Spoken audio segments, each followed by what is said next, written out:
Like the monsoon, Africa was called Hither India, which India, here I am, come hither, come here where I am.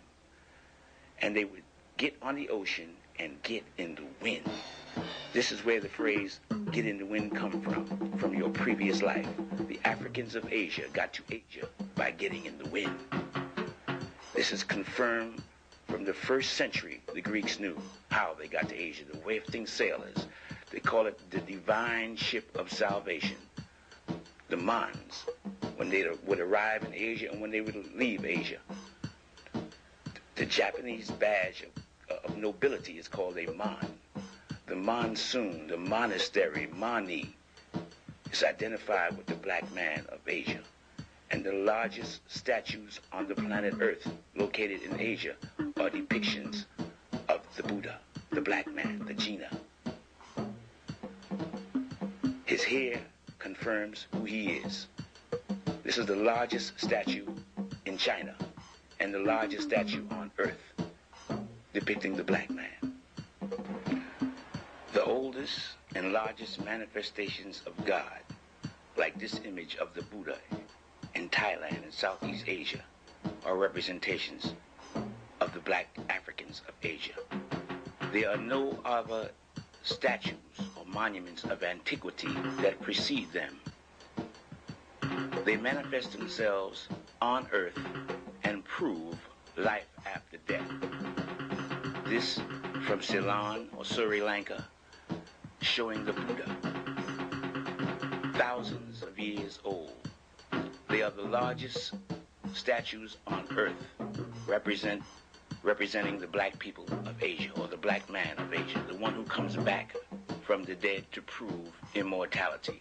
They do it all the time in all the countries, and they prophesied that they would do it before the end of this century.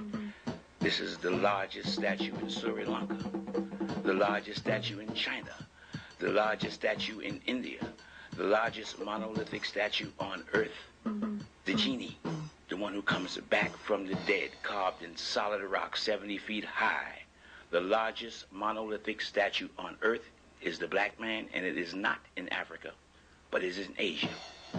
The Asiatic black man, the manifestation of God, who comes back to preach and explain the doctrine of immortality, how to escape the fires of hell. That is his sole purpose. To attack him is to attack the cosmic forces of God. He sits in Western style because he will be born in the West. The people who he will be born among are called the Negas. This is the future Buddha, the one who is to come, who is to prove with irrefutable evidence for those with intelligence that there is no death, that life is eternal. And this evidence of eternal life is put in place by their control after death of the cosmic forces. This is a cave in India showing the one who is to come in the future. All of these statues and monuments are thousands and thousands of years old. The future Buddha, sitting down in Western style. He is known by many names in many religions. To the Christian, he's the Christ. To the Muslims, the Mahdi, the Messiah, the Avatar, Maruk Bull. To the Koreans, the Buddha, the Genie. All different names for the same individual who is to appear now at the end of the age, the beginning of the new cycle. He is also called Maitreya, the future Buddha. In this book, Maitreya, the future Buddha, you can find the prophecy of his return in 2,500 years. This prophecy identifies the time when he is to appear. It states that he will appear in 2,500 years in a tripartite year in the first year of a cycle. He will descend to be reborn, and he will produce a city of silver by transformation. He will change a city which will serve as evidence of who he is. He must produce a city by transformation. The Buddha was born in 560 BC and died in 480 BC. He received enlightenment at the age of 35, which is 525 BC. This prophecy had to have been made between 525 BC and 480 BC. If you project 2,500 years into the future, it'll come between 1975 and the year 2020. 30, 60, and 90 are tripartite years. 1930 and 1960 is gone. The only tripartite year left is 1990. The first year of a cycle is 1991. In 1991, the future Buddha is to appear. 1991. In Angkor, in Southeast Asia, we find the city of the future Buddha, hidden from the outside world for thousands of years and discovered by the French in 1858. It was hidden in the jungle by fig trees. This is the city designated to confirm the future Buddha. This city was hidden because of the banyan tree, a tree that starts in the sky. Birds drop their seeds from the sky on the leaves of existing trees. The branches spread out horizontally and then grows down, covering everything beneath it. The tree is worshipped throughout Asia. It's called the Tree of God. It is the only tree that starts in the sky and comes down. Here you see it written that one tree covered 20,000 people. It is the most unusual tree on earth. It's the fig tree, the banyan tree, the tree that hid a 36-mile-wide city in the jungle for thousands of years. This is the Tree of God. Here it is explained that the tree spreads indefinitely and it is not known to die. It's the tree of immortality. It is the most famous tree in Asia, the banyan tree, the Tree of God. This is an artist's depiction of the city of the future Buddha, a city of stone, a stone Bible of the religious teachings of the Africans of Asia. This is the entrance to the temple called Angkor Thom. An 8-mile perimeter covers the city.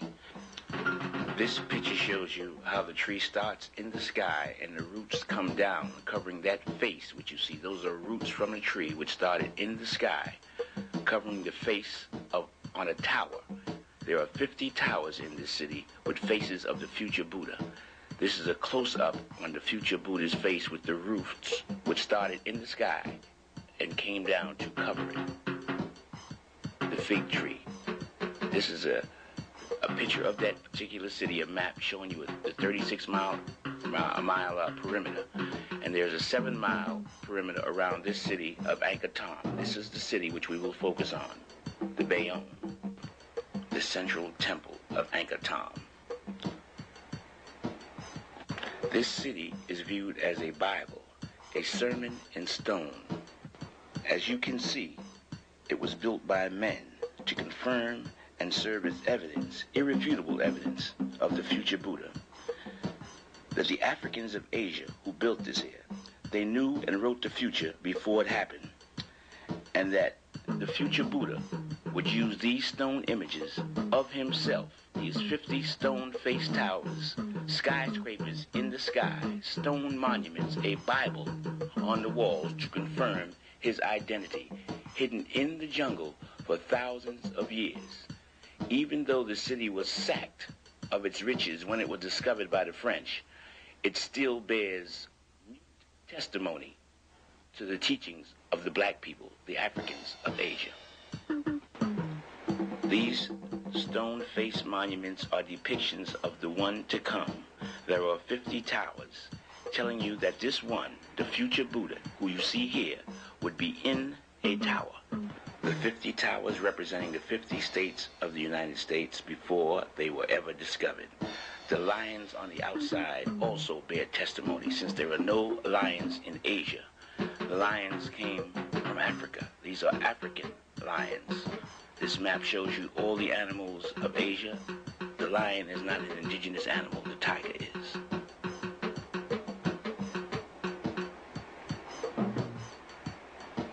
The symbol of China, one of the major symbols.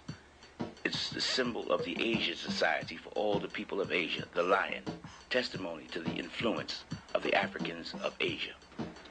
This book on sculpture from Thailand and Cambodia shows you some of the bronze and stone sculpture stolen and put in private collections from this city of the future Buddha.